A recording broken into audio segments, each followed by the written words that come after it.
Today was the day I got to see in person a lot of newcomers, the freshmen. You know, guys like Caden Treater, we've had on the show. We've talked to in front of the show, and he's big. I'll just tell you guys, he's as big as we thought. He said he was going to be, 6'7", 6'6", just a really big lineman. Just almost looks like right now he's ready to play. You know, he's a plug-in guy as a freshman. It's tough. It's a tough thing to ask to have a freshman come in, but I know he'll be adding depth, and I'm sure during the season at some point he's going to be competing for starting position. The other guy who's not a freshman, but Anthony Lucas, just seems like he looks bigger every time I see him. He just keeps getting bigger and bigger. Carlin Jones, a guy, just a very large individual. He also looks the part. You know, he looks like he's ready to play. They can start him as a true freshman. He has the size. Does he have the strength? That's your big question. I'm guessing yes. So he looks like just absolute mauler. So, positions of need were on the both sides of the line for depth. And I'm beginning to see possibly why this coaching staff wasn't as concerned or drastic to fill in spots, knowing that they had these guys coming in. I know they're young. I get it. I understand, guys. I'm not saying I'm trying to put too much pressure on a freshman, but it does look like this is a pretty big team across the board. We all know about the gains everyone made. We don't have to go back into that. We talked about last week. You know, the main thing is that, you know, hearing Lincoln Riley say he thinks that the defense has carried things forward from the spring, that the grasping of concepts, that the learning process seems to be going along relatively smoothly, that guys don't seem to be behind, or they don't seem to be profoundly struggling, you know, to learn and understand what's going on. So I find that to be really encouraging. Another big point, saw a story about how Bear Alexander does not want to leave Coach Henney's office. Woof, woof. Like Bear Alexander is all in with Coach Henney. He trusts Coach Henney that, like, this is his meal ticket. This is his path to the big time. He wants to be the best, wants to learn, to soak up everything that Coach Henney is saying to him. Like, so that is great to hear. And just like, hopefully that permeates, right? Hopefully that's infectious. Hopefully that spreads throughout the defensive line room. Just guys, it's not just actually soaking up the knowledge, though, of course, that's foundational and necessary, but it's the want, it's the desire to soak up the knowledge, right? It's going to be easier for you to actually gain knowledge, become a wiser player with a better football IQ if there is the desire to want to learn in the first place. And, you know, I'm not trying to revisit the past so much as draw the contrast, right? That guys under Alex Grinch were confused. You know, they were standing straight up at the snap. They didn't know where to be, what to do.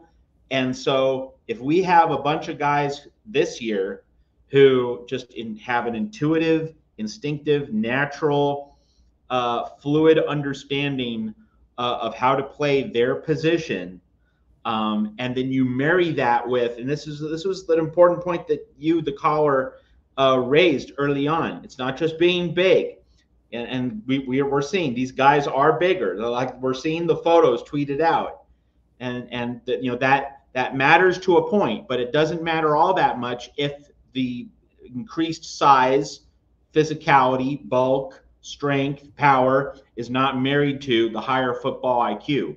And what coaches have said these first few days really does point to USC defensive football players having a higher football IQ, that they're learning, they're absorbing. There's a hunger to learn, a hunger to grow in understanding. Man, that is what you want to be hearing right now. Now, it doesn't guarantee anything for LSU, but it certainly is the right thing that you want to be hearing at this point of preseason camp.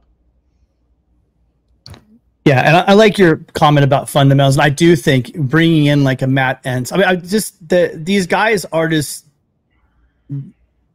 they're coaches that have really are like, you know, almost, you know, you go for a job interview and you want to be careful that you don't show you're too qualified for a position.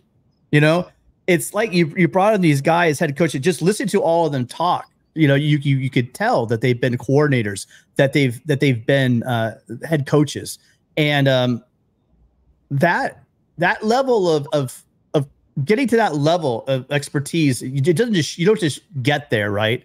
Unless you're born on third base, but that's a whole nother story. But these guys, you know, they are preaching the fundamentals. These guys they're all about development. And Coach Riley had that theme. There's a lot of themes. There's versatility, but the other one was development. We heard a lot about. And if you want a lot of development, if you want to sell development to the prospect to prospects coming in from high school, or if you want to try to sell it to the transfers through the transfer portal about development, you got to have good developers out. You have to have good teachers. And I do think that Matt Entz is going to bring that piece to that. I just do. I just got this feeling of it. You know, we have some great athletes as linebackers. I really do think that Lynn's system, along with Matt Entz tutelage and coaching, and then bringing in Mascarenas Arnold, you know, who's a great, well, he was all Pac-12, had like 100 tackles last year. Mason Cobb,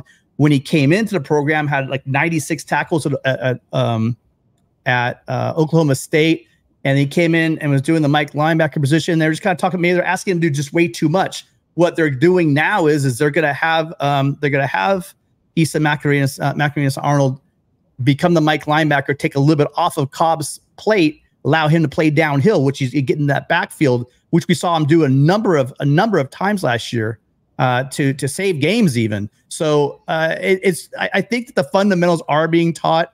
I'm really excited. The receivers, I saw Mike Williams out there at practice with them. You know, Matt's talked about it all the time as far as a secondary and hitting and tackling. We got Mays, you know, coming in as a grad assistant. So I mean, there's a lot going on when it comes to fundamentals, and I do think Lynn's coming in with the system, with a mindset, and these guys are talking, and they're actually walking the walk. So it's going again. We don't know. Let's not go overhype again. That's been a theme on our show. They've had themes in the program. We've had one theme. We really got to see it. And I'm very confident. I'm very excited. I'm very bullish. I've said over and over, this is a long off season.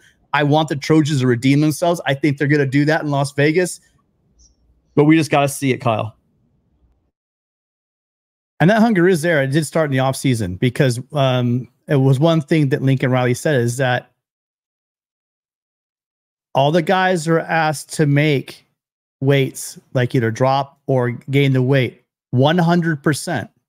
And a big part of this is Rachel Zuba and Benny Wiley, but they got there. And then that's hard. It really is hard to put on that weight. It's really hard to shed that weight a lot of times for some of these guys, but as a team. And I think that may speak to the culture of these guys buying in the off season.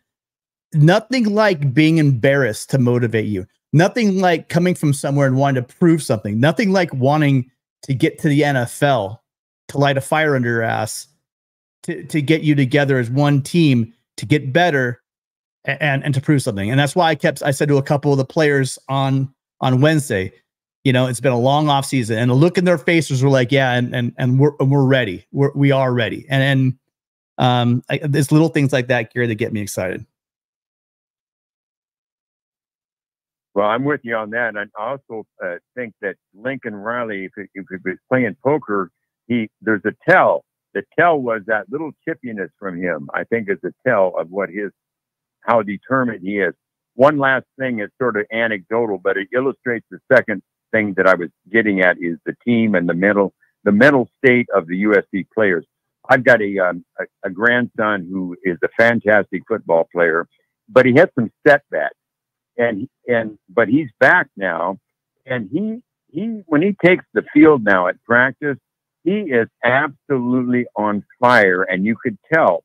And what's happened? What's the resurrection? It's the state of his mind, and the state of mind of these USC guys, I think, is going to be take no prisoners.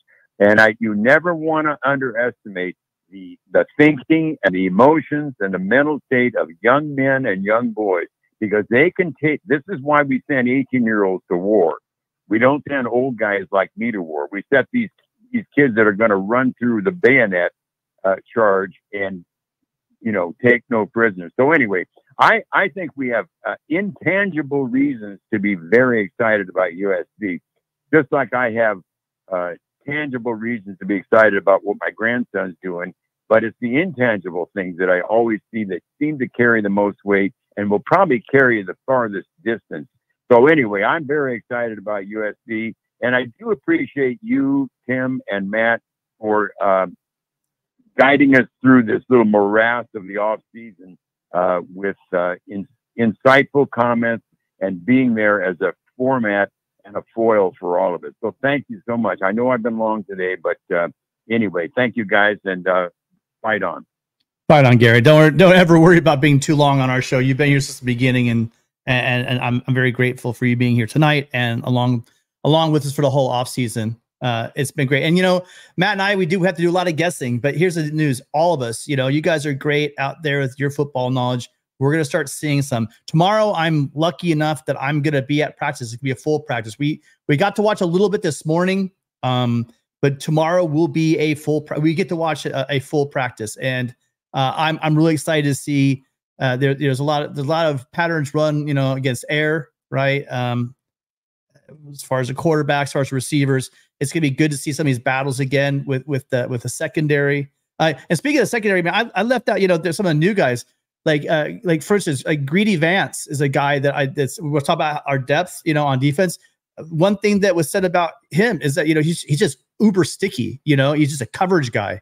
So I cannot wait to see teams try to pass on us, and then I can't wait to see with the height and size USC has, secondaries try to cover our receivers. It's gonna be almost comical to watch these guys trying to cover like 6'4" Jacoby Lane, right? 6'6" Deuce Robinson, and then you talk about guys like Kyron Hudson and Jaden Richardson and Ford, who are about 6'1", but they play big. I mean, they're good size, but they play bigger than that.